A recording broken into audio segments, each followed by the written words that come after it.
If you want to be awe-inspired, ladies and gentlemen, and let me just tell you that those of us who do not believe we are divinely created, let alone divinely supervised, are not immune to the idea of awe and beauty and the transcendent.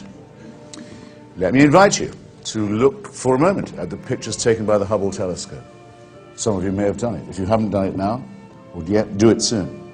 The extraordinary revelations of swirling, yet somehow beautiful new galaxies in color and depth and majesty like nothing I think the human eye has ever seen. Turn away from that if you wish and gaze at a burning bush in an illiterate desert part of the Middle East and say that that's where revelation comes from. I don't believe you'll be able to do it.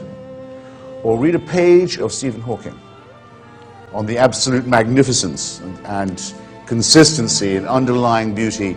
As Einstein says, the great miracle of physics is there are no miracles. It all carries on, holding together all the time. There are no interruptions in its order. There are no suspensions of it just to please Joshua or just to please some sect or tribe or group. No, it's much, much, much more impressive than that. Hawking has a colleague who looked at the event horizon of the black hole. If you could travel towards a black hole, not yet possible to do, if you could, in theory, the event horizon is the point at which the black hole is pulling everything into itself. So over into the black hole goes light itself. It's so strong it can pull light back into itself.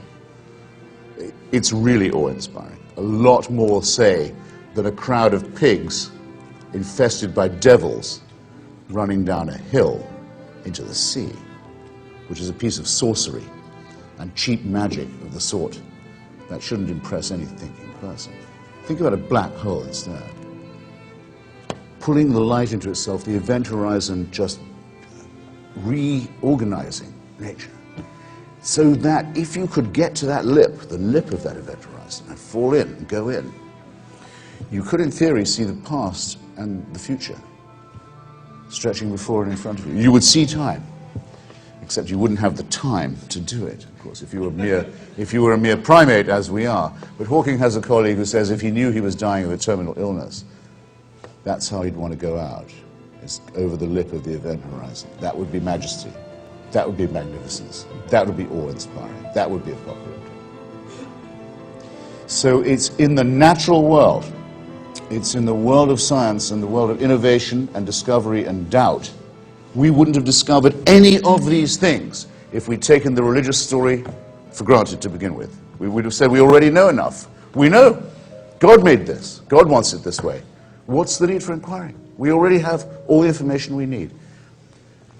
The big difference between this side of the house, mine, and the other, is this.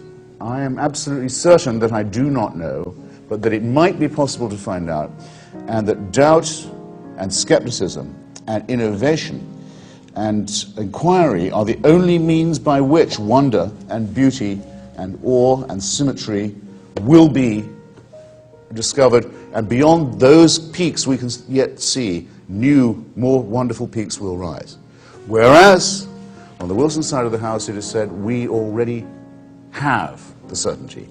We know that God created us, and we even claim to know His mind and what He wants of us.